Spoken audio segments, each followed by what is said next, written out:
Hello and welcome back to another Doctor Who figure review. In today's Doctor Who figure review, I'm taking a look at the Deadly Assassin set containing Barusa, the 4th Doctor in Time Lord robes, and Chancellor Goff.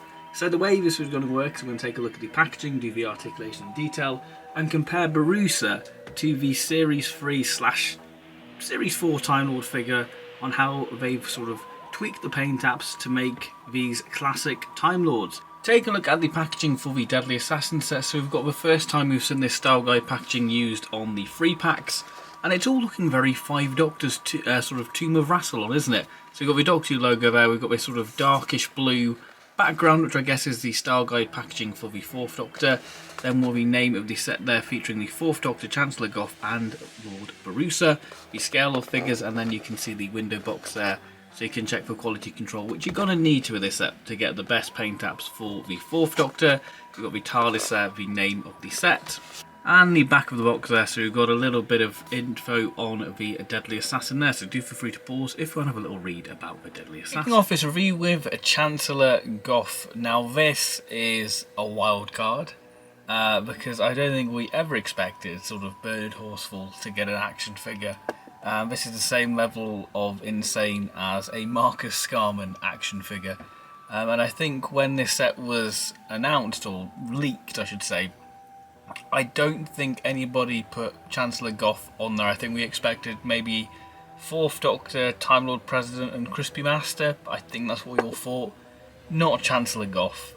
So yeah, a wild card and a welcome addition, because he's, you know, one of a prominent figure in classic Doctor Who, Bernard Horsfall, and, you know, Chancellor Goff, one of the sub-villain, I guess, of the Deadly Assassin itself. Let's take a look at the articulation of the Time Lord figure. Articulation-wise for these three figures, I'm just going to demonstrate on the 4th Doctor because they share the same body, so the articulation is exactly the same.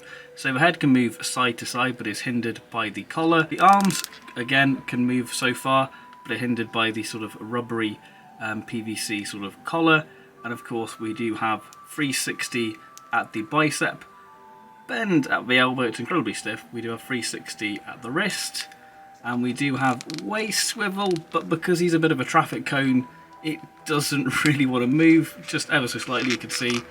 And the legs, we do have a thigh swivel, but again, because it's a traffic cone, the legs can't really kick out as well, so it's just sort of that. So you're not really going to get dynamic posing from the Time Lord figures, which I guess makes sense because they're traffic cones, basically. Detail-wise, let's kick off with that head sculpt. Yes, this is a tremendous likeness to Bernard Horsfall. I think Character Options have done a superb job bringing Bernard Horsfall to life in 5-inch action figure form. I think that the paint apps are not too heavy on this, so you really do get to see the finer details of the sculpt, like the little lines on the forehead, and the little crow's feet on the side, and sort of the finer details of the lower half of the face there, which again, really nice paint apps there, and of course the hair.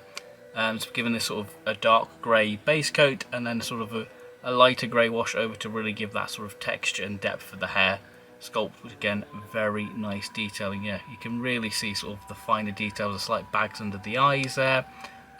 Really great detailing. You can see that it is a brilliant likeness to Bernard Horsfall. I think this is a standout figure, really. Considering what it is, I think that this is quite tremendous. And like I say, it's a wild card thing, and I'm going to keep saying that. It's totally bizarre. We have Bernard Horsfall as an action figure. But yes, let's take a look at the remaining bits of the sort of head sculpt. So we've got the skull cap, which has been done in a sort of glossy sort of brown, and then a darker brown for the trim of the actual skull cap. Again, really nice, sort of accentuating the nice sort of trim detailing there on the actual skull cap there. Again, very nice. The actual head collar, it's been in this sort of translucent orange plastic, and it's been given this sort of orangey yellow sort of trim. Again, really helps sort of accentuate this sort of detailing there, nice ridging detail across there. And we have this lovely piping detail there of red and the gold, which really is quite striking and rather resplendent. And of course we do have the Seal of Rassilon, which has been repainted over the new Series 1. And I think you can just about make out that it's there. but I think they've done a great job covering that up. Now, one negative about this is you think that's really nice, intricate decals they've got on this for the headdress. If we move to the back, there's none, which is a shame, which I think is probably a cost-cutting measure for this, and I think, you know, the money has probably gone on that head sculpt, and rightly so. It's Bernard Horsfall. But yeah, we do have some great other paint decals on this. So we've got the sort of attention to detail. We do have the sort of brown line sort of there, which we can see on the middle band there, but there is a little bit of a brown band on the top, which is again really nice attention to detail. Again, it's paint app you probably didn't expect to have at the top, but it is there. You can just about make out there, but there is a little bit of brown paint there to indicate the sort of trim of the lower outfit, well, the undergarment, I would say. Again, we have this lovely silver sort of diamond motif there. Again, very nice, crisp, clean paint apps, which again, very nice. We've got this lovely sort of creasing detail across this figure. And again, much like the 4th Doctor figure, which we'll go on to, this has a slight sort of dry brushing of a light sort of brown to really help accentuate sort of the creasing details and really sort of give that sense of depth and texture to the plastic, to give it that sort of fabric look, which again, really nice, and especially when you catch it on the light, it does look almost very sort of fabric-y, which again, very nice. Again, we've got a nice creasing detail, and on the hands they've been painted brown to give the illusion of gloves, and we do have the silver disc to indicate his little communicator, which is again very nice attention to detail. The undergarment, like I say, has been given this sort of lighter orange colour there. You can see the sort of creasing details to give that lifelike effect. And again, we have that slight washing towards the bottom as well to give that sort of more textured and depth look to the actual costume. But yeah, very nice detailing on this. And of course, we do have the rather nice 70s coloured brown boots. So yeah, very nice detailing, and of course the head sculpt. What an amazing head sculpt. So that is the detail for Chancellor Goff. On to the 4th Doctor himself. Now this is such a unique and striking variant of the 4th Doctor, having the 4th Doctor in the Time Lord robe. So yeah, I think there's a nice bit of shelf presence with this figure. But yeah, let's talk about this head sculpt and the detail. Yes, as we have Miriam Margolyes or Nana Tom Baker as, you know, the 4th Doctor. Yeah, the head sculpt, I think it's pretty much the Terror of Zygon's head sculpt. I think it's been slightly shrunk down to fit on the Time Lord body, and obviously I think this is sort of a plug-in piece, so they've sort of changed the hairpiece for this, and I think it is pretty much identical, the head sculpt really. I think it's the same sculpt, and I think it suffers the same issues as the Terror of Zygon's 4th Doctor, in the form of just heavy paint apps really letting the sculpt down. Now I think that this is one where you really want to try and find in person, because I did have a little look in sort of B&M and looked at different versions of this set and was like, right, this is the best one I could find. And I think that you can sort of see Tom Baker in there. I think from certain angles you definitely get sort of the facial structure of Tom Baker. Because there is some nice sort of paint apps there underneath sort of the paint apps, which is quite thick on this, and I think this is a common criticism we've seen over the past couple of years with character options figures, that the paint apps have probably been a little bit too thick, with us losing some of the finer details, but you can just about make out sort of some of those details like the cheekbones there, the little dimples.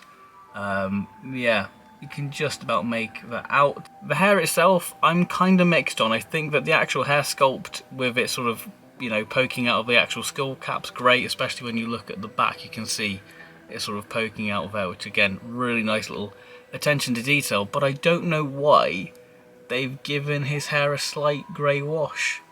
You know, Tom, this is season 14, so Tom didn't really have grey hairs then.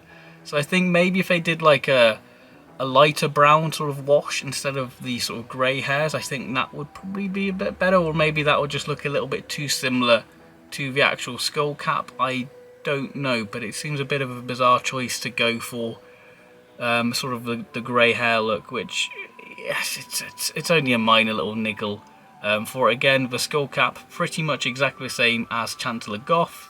The head sort of collar, not much to say in terms of the intricacy and details and the ornate nature of it, because this is probably a lower ranking Time Lord, but we've got the orange piping along there, and again suffers the same issue that it's only painted on the sort of mould line there.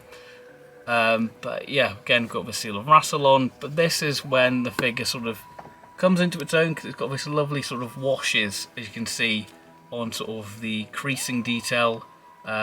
Yeah, there's really not much to say. This is more of a basic version of it. And one thing I will note about this is that we've seen on Chancellor Goth and Barusa that they've got a little bit of paint app on the top. You can see that little brown trim like I mentioned. Tom should have sort of a little bit of white poking out. His sort of buccaneer shirt should be poking out underneath, which I think maybe they haven't gone for because it might have looked a bit odd. But there should be a little bit of white above the top there, to sort of give the illusion that his little buccaneer shirt is underneath.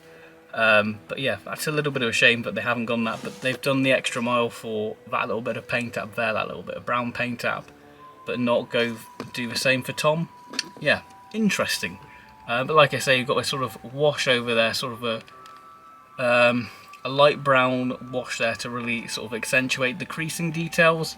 That's done very nicely. You can see there on the ridges, and you can especially see it on the back there, sort of that effect there. It's all very nice, and you can see especially at the bottom half of, well, the lower bit of the robes there. So that is pretty much the detail for the 4th Doctor. On to the final figure, Barusa. Yes, so this is essentially a repaint of your Series 3 Time Lord. This has no head sculpt to Angus Mackay, which is a bit of a shame, because if you're a customiser, you probably could have turned it into the Headmaster from Mordred Undead. But yeah, this is very much, I guess, the figure with the least work done to it, no new head sculpt, but it does have a very lovely paint app. So let's take a look at the paint apps itself. So detail-wise, you've got this lovely, I say lovely, you've got an old man head sculpt, which again, paint apps very nicely done. You can see sort of the lines and wrinkles on the face against a sort of generic sort of Time Lord sort of head sculpt. They've slightly sort of made him a little bit younger than the Series 3 one, so maybe you know, the Series 3 one is sort of the Fall from Grace Barusa version, a slightly more older one. You can see sort of the dark wash there on the hair. We've got more of an ornate sort of skull cap there with sort of a nice sort of maroon finish with a sort of a darker maroon to give that sort of intricate jewel detailing on the actual skull cap. But yeah, I love the colour scheme for Barusa's sort of robes. It's very striking, you can see it pops. We've got a lovely sort of translucent sort of head collar, again nice, has that nice sort of piping detail with this sort of vibrant red, and then sort of a purple sort of colour scheme on the actual trim there. Again, really nice. Again, only done on the front side of the figure. Again, we've got the nice sort of seal of Rassilon there, and we've got this lovely sort of geometric pattern detail, which really does pop alongside that sort of maroon colour with that gold. It's almost sort of a pattern you would see in B&M itself in the sort of home section. Again, we've got a nice sort of detailing of the undergarments there with the band there, and of course at the top you can just about make out we've got a lovely silver trim to get a nice sort of regal royal look to it. Again, very much the same creasing details because it's the same figure, but I will say with this one has sort of a weird texture to it. I don't know if it's the paint, but it feels a little bit tacky. A bit like sort of the B&M TARDISes and the new series Dalek, Gold Dalek. It sort of has that sort of waxy texture to it, which is rather odd.